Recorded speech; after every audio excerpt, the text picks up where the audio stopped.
Hi GQ, I'm Gaten Matarazzo. I play Dustin on Stranger Things, and I am here to break down his biggest moments. It's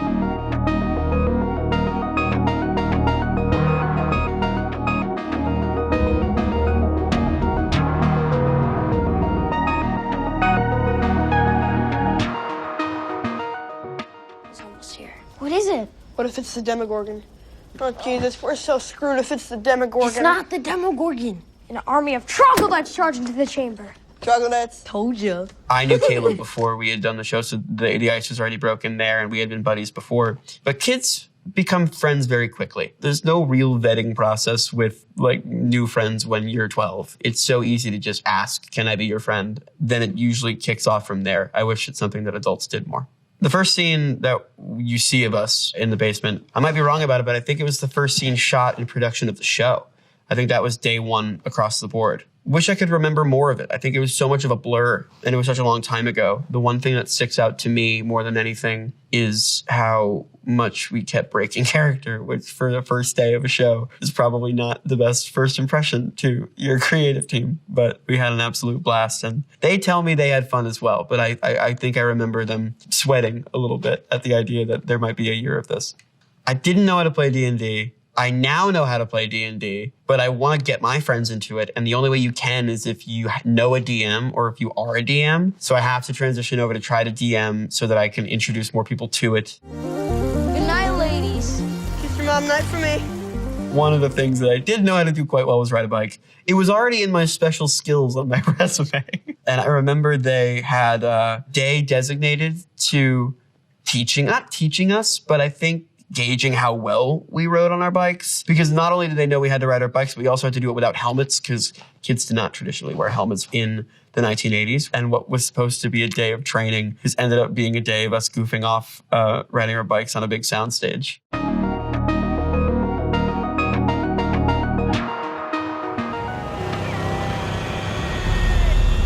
The day the van flipped, we didn't actually get to see it. They wanted to flip a van practically, and we wanted to stay for it, but we had to go to school during our time off. The first time they tried it, they had this rigged piston system under the van where the back one was supposed to fire harder than the front one so that it would get airtime but flip, and I think it went horribly wrong. And so they had to do most of that in post, I think. But it looks really cool. I think still holds up.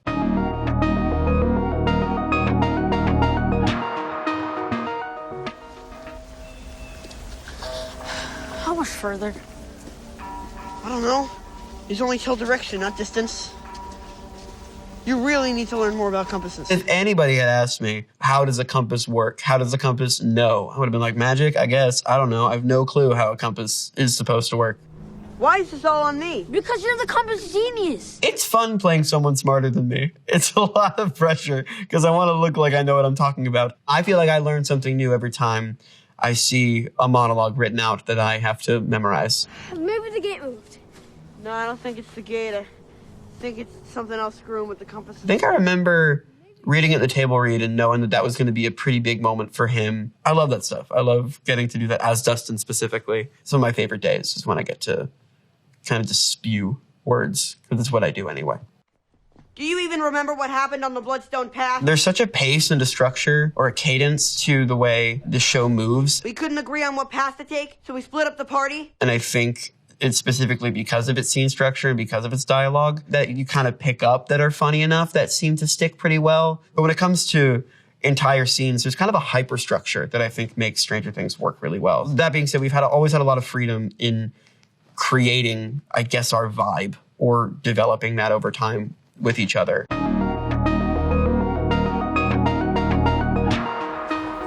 Do you think she's acting weird?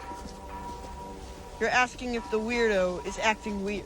Justin's always been relatively supportive, if not neutral, to the idea of Eleven being a part of what the boys call the party. Where are you from, exactly? Bad place. Sweden. I have a lot of Swedish family. She hates it there. Cold.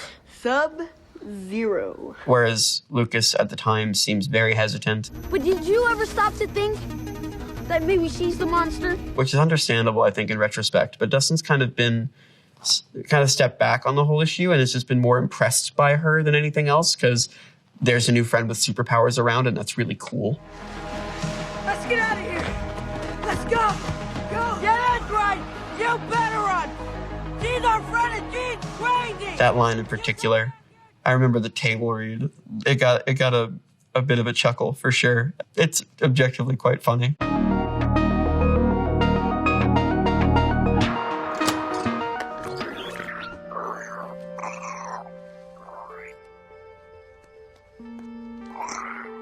What are you, little guy? When Dustin decides to keep his newfound friend, it's a telling moment that it's the first time he kind of stands up for himself and going against the party's wishes as to what they think is probably a safe bet. And he's probably in the wrong.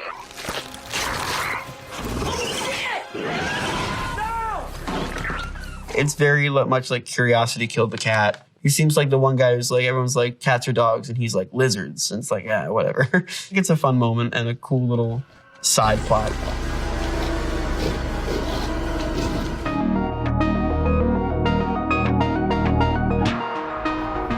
Wait a sec, how big? First it was like that. Now he's like this. I swear to God, man, it's just some little lizard, okay? It's not a lizard. How do you know? How do I know if it's not a lizard? Yeah, how do you know if it's not just a lizard? Because his face opened up and he ate my cat. I was so excited to hear that we had even had one scene together, because I was always so excited when Joe was on set. He was such a cool older brother. Even from season 1, it was such a fun day when Joe was on set because he was just so funny. He was so good with us when we were young. He made it very comfy. I found out we were going to do that pretty soon before we started filming, because we were already filming the 4th episode of the 2nd season when we didn't really know what was coming after that. And they had a bit of a writing hiatus so that they could figure out what the next few episodes were going to look like before we finished. They got it pretty close, if I remember correctly, to when we needed to film. I can imagine that was very stressful. And I think that helped because we got to film that stuff before they finished writing the end of the season, and they liked it so much that they knew that they wanted to have it stick around because they could write it pretty much in real time. Just for that season, though. Not usually. They don't usually write the show in real time. Use the shampoo and the conditioner, and when your hair is damp, it's not wet, okay? When it's damp, you do 4 puffs of the Farrah Fawcett spray. Farrah Fawcett spray? I don't think either one of us would have understood the reference to Farrah Fawcett spray. I think that was written by true people who lived through the 80s. That's such a fun monologue. It's actually my favorite scene between us. It's one of my favorite scenes in the show. I think it's really symbolic that they're on the train tracks and they're like a really cool new journey together, and they're at a bit of a crossroads. Feels similarly to the train track scene in the previous season as well, when they're looking for the gate, when they find that the compasses don't work. It's fun to see two characters who seemingly have nothing in common kind of realize that they're in a very similar situation. They're both kind of after their own forms of like unrequited love. And I think it's very funny to see somebody who's so known for being quite successful in the dating department give advice to somebody who has no idea what they're doing. And I think it's very endearing. And nice of Steve to not pick on him in that moment, where he easily could have, and you would have expected him to. I think that scene is part of a reason why we stick around beyond that point, because there was a good amount of chemistry between the two characters and with Joe and I there. You got the job! You got the job! Yay! Oh! The handshake, we came up with that on the fly about 15 minutes before, because it just says in the script they do a secret handshake. I was like, great, so we got to come up with that. We came up with a quick little backstory. Dustin gave Steve like a nerd rundown of all the things, if we were going to be able to converse well, that I would have definitely, we would have rented Star Wars. I envisioned Steve actually genuinely liking it quite a lot, more so than he would have expected. And that's why we have our little lightsaber moment. How many children are you friends with? We were stoked to find out that Maya was joining the cast. It's always really fun when you introduce new characters. They did it in the season prior when Sadie joined. We knew they had a good eye for how new people were going to contribute well to the gang as a whole, and Maya fit right in. Holy mother of God. The Death Star set specifically was so much fun to work in. It kind of starts this borderline Scooby-Doo arc for the Scoop Troop, which is Dustin, Steve, Robin, and Erica, which is a quartet I don't think anybody would have expected. Filming on that set was always a real blast. Come on! Go, just get out of here! No, come on now! No, just go get them out, okay? What are you doing? No! I won't forget you! No! there's so many parts in the show where it feels like Dustin's like his parent. A lot of people did like the talk about Babysitter Steve or Dad Steve or Mom Steve, which I think really was very funny. But especially the scene in the third season when Robin and Steve unfortunately are injected with truth serum. This season is crazy. I keep forgetting. And not only do they tell the truth without wanting to, but they also seem like they're having a ball while doing it. And I have to kind of deal with them while they are under the influence. And it is very much like Mom Dustin for a while. Steve, are you drugged? How many times, Dad? I don't do drugs. Yeah, they definitely, I think, teach each other a lot throughout, which is really fun. Maya and Joe work really well together when Robin comes out to Steve in a time when that really isn't seen as a norm, and for Steve to respond so maturely and openly to it. Tammy Thompson, you know, she's cute and all, but I mean, she's a total dud. She's not. I think it's really great. They did buy out a section of a mall, just like a big food court section of what was still a functioning mall. We had to put curtains up. It was so fun. It felt like a playground. It felt like almost like a museum or even like an amusement park. And I think everything's still set up there. I think people, after they recognized what mall it was or heard rumors about it, went back to where we had filmed and saw that everything that we had built was still hanging out there. This is Suzie. I copy. Suzie! Dusty Bun? Dusty Bun. Dustin does have a girlfriend at this point. It's fun. A long-distance relationship with Suzie. Turn around. Look at what you see in her face. Matt and Ross, the creators, kept on saying they wanted to get me to sing in the show. I was like, that will ruin the show. You cannot do that. Please tell me you're not going to do that. And they just kept saying they would. I was like, there's no way they're going to find a way to do it. And there's such an aesthetic shift in that third season, and it culminates to something where it's like, it feels like a now or never moment for something like that, where this will not work at any other point in the show unless you do it right now. And they just pounced on it, and it was very fun to be a part of. Reach the stars, fly a fantasy. People will walk up to me on the street and just play the song at me, and I don't really know what to do. I just go like, that's me.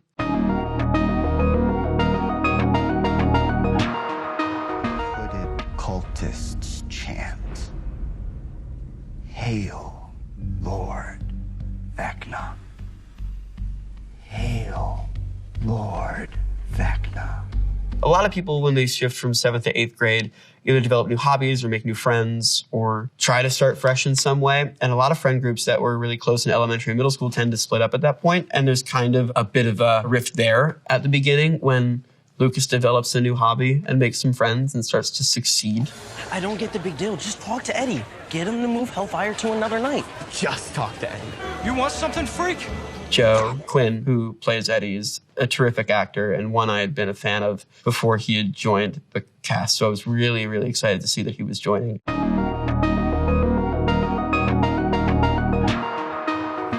Henderson told me you were a badass.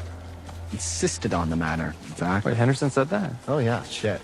Kid worships you, dude. Like, you have no idea. I've said this before. I don't want to feel like I'm beating a dead horse here with other interviews, but it's something I do love to bring up, that even though Steve helped Dustin find a bit of confidence, Eddie was the first one to suggest that he didn't necessarily need to change anything about himself to have that confidence. He could have his weird niche interests. He could be an unapologetic nerd and kind of give the middle finger to anybody that really seemed to care. Nice. Thanks.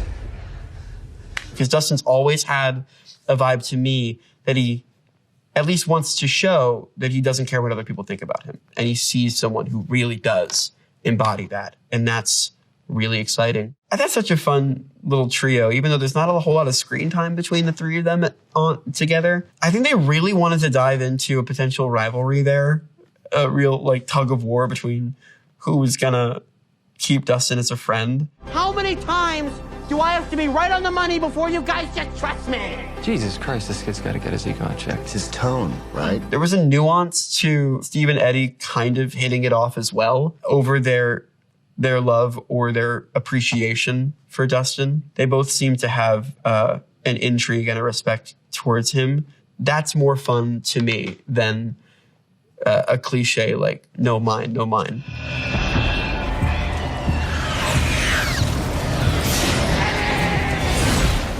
Any sequence in the show that's very techy, those are always very choreographed, and it takes a bit to get into the rhythm of them. They're a lot of fun, but the one thing that's the issue that comes about is if we are presented by being in front of interdimensional monsters, there aren't really interdimensional monsters there. And so we're more or less just screaming and reacting to either an X on a green screen or a tennis ball, or sometimes if we're lucky, like a model like head on a stick of what we might be looking at.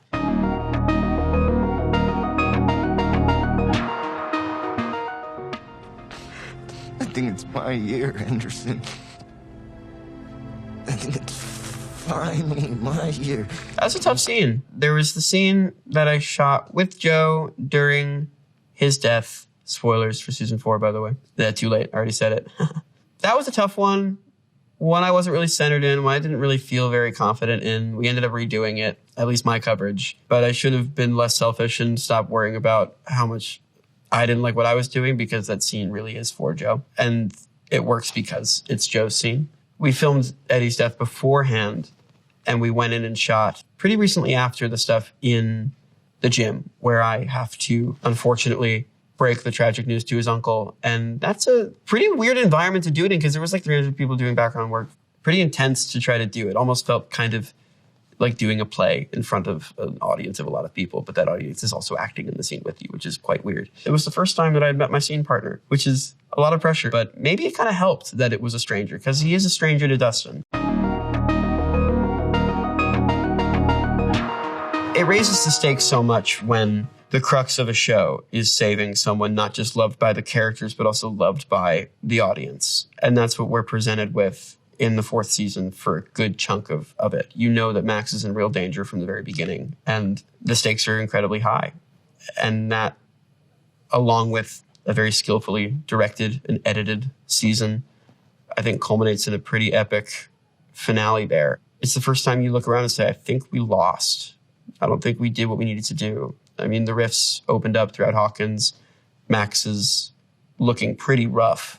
Your bones snapping and crap like that. Pretty brutal, pretty gruesome. I think Caleb and Sadie in that scene specifically up in the attic, it's some of my favorite work in the show. Gut-wrenching. I think Caleb is brilliant in that scene. The ending of that and the ending of us being really scared for our friend and it not really paying off is, I think, a pretty interesting way to start the next one. It lacks the usual optimism that I think the show is known for, is that we're going to persevere through this. It's the first time in which we look around and say, maybe we won't. And that's really scary. All right, thank you, GQ. I appreciate you listening to me talk about myself.